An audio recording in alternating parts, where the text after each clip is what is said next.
Est-il possible d'avoir une sourate préférée dans le Coran? Toutes les parties du Coran sont spéciales et bénéfiques.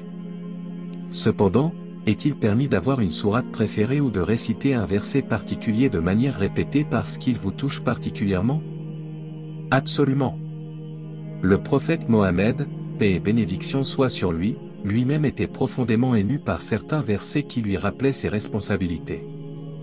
Par exemple, le verset 41 de la sourate An-Nisa, « Comment seront-ils quand nous ferons venir de chaque communauté un témoin, et que nous te ferons venir comme témoin contre ces gens-ci » Ce verset le faisait pleurer abondamment.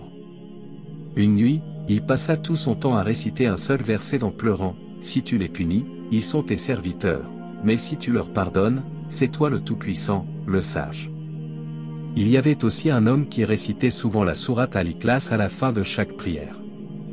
Lorsque le prophète, paix et bénédiction soient sur lui, demanda pourquoi, l'homme répondit que cette sourate était une description du très miséricordieux, et qu'il aimait lire cette description.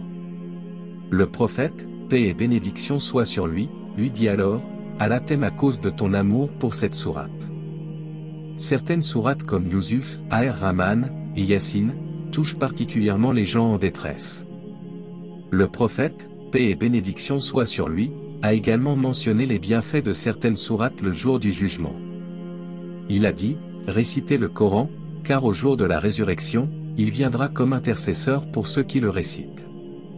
Il a recommandé de réciter les deux sourates lumineuses, Al-Baqarah et Al-Imran, car elles viendront comme des nuages ou des ombres pour discuter en faveur de leurs compagnons. Imaginez quelqu'un le jour du jugement, avec les sourates Al-Baqarah et Al-Imran à ses côtés, comme des volets d'oiseaux. Cela montre l'importance de mémoriser et de vivre selon ces sourates. Le prophète, paix et bénédiction soient sur lui, a également mentionné les bienfaits des courtes sourates que nous récitons quotidiennement. Par exemple, quiconque récite Ayat al-Kursi après chaque prière prescrite, rien ne s'opposera à lui et à son entrée au paradis, sauf la mort. Enfin, il y a la sourate Al-Mulk, appelée Al-Manjiya, le sauveur, et Al-Ma'aniya, le préventif. Celui qui la récite chaque nuit sera protégé du châtiment de la tombe. Le prophète, paix et bénédiction soient sur lui, a dit qu'elle apparaîtra le jour du jugement et intercédera en faveur de son compagnon jusqu'à ce qu'il soit pardonné. Le Coran est une guérison et une élévation continue dans cette vie et dans l'au-delà. Du moment où vous entrez dans votre tombe jusqu'à votre entrée au paradis, il ne cesse de vous élever. Si vous avez apprécié cette vidéo, laissez un like pour nous soutenir. Que Allah nous guide et nous protège tous.